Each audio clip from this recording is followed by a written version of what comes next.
14 মাসে 14 বছরের বনবাস জীবন। রাঘবপুরে শিল্পীর হাতে শাড়িতে ফুটে উঠেছে রাঘবের কাহিনী।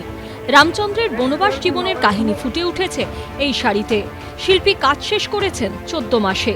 শাড়ির নাম রামায়ণ। রামচন্দ্রের বনবাসের পাশাপাশি রাম রাবণের যুদ্ধ, সীতাকে ফিরিয়ে আনা, অভিষেক সবকিছু ফুটিয়ে তোলা হয়েছে সিল্কের সুতোয়। নদিয়ার রানাঘাট থানার হবিবপুরের রাঘবপুর পানপাড়ার বাসিন্দা বছর 48-এর পিকুল রায় পেশায় হস্তচালিত তাঁতশিল্পী। নিজের হাতে তৈরি এই রামায়ণ শাড়ি নিয়ে শিল্পী পাড়ি দিলেন অযোধ্যায়। তার ইচ্ছে সোমবার অযোধ্যায় রাম মন্দিরে উপহার হিসেবে শাড়িটি তুলে দিতে চান। এই শাড়িটা আমি চাচ্ছি যে অযোধ্যায় মন্দিরে শাড়িটা দিতে। এটা পুরো রামের বনবাসের থেকে নিয়ে রাবণ বধ অবধি কাজ আছে। লাস্টে আঁচলে মা সীতা রাম যেখানে লাস্টে মিলন হয় সেই ছবিটাও দেওয়া আছে। ওটা আমি মন্দিরে দিতে চাই। মন্দিরে থাকবে, সবাই দর্শন করবে। শেষ মুহূর্তে মেলেনি এক্সপ্রেস ট্রেনের রিজার্ভেশনের টিকিট, তাই জেনারেল কম্পার্টমেন্টে রাম মন্দিরের উদ্দেশ্যে রওনা হয়েছেন দুই ভাই। ভাই বলছে যে আমি দাদা রাম মন্দিরে শাড়িটা দান করব। তা আমি বললাম ঠিক আছে চল, তাহলে আমরা দুই ভাই মিলেই যাই। কোনো টিকিট কাটতে পারিনি, আমরা জেনারেল টিকিট কেটে মোটামুটি ফাইন দিয়ে হোক রিজার্ভেশনে আমরা যাওয়ার চেষ্টা করছি। শুধু নদিয়ার রাঘবপুর নয়, অযোধ্যার রাম মন্দিরের সঙ্গে জুড়ে গিয়েছে বাঁকুড়ার পশ্চিম সানাবাদ গ্রামের নামও।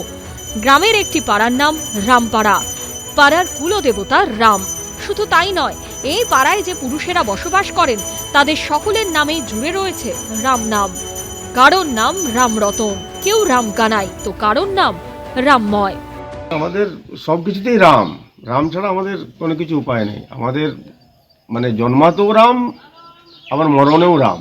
রাম দিয়ে নাম মানে আমার আমি ঠাকুরদাদার বাবার নাম থেকে বলতে পারবো, মানে 3 পুরুষ আগের কথা আর কি। 3 পুরুষ বা 4 পুরুষ হলো।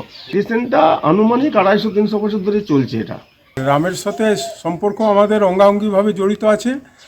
আমরা যে কোনো নাম আরম্ভ করার আগে রাম দিয়ে নাম করি। আমাদের যখনই সদ্যজাত কোনো সন্তান হয় তখনই আমরা গুরুদেবের অর্ডার নিয়ে তার নামটা রাখি।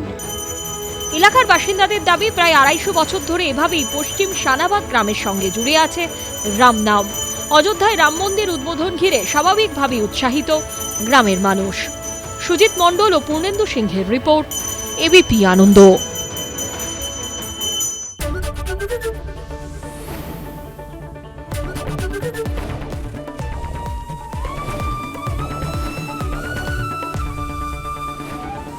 এবিপি আনন্দ, এগিয়ে থাকে, এগিয়ে রাখে।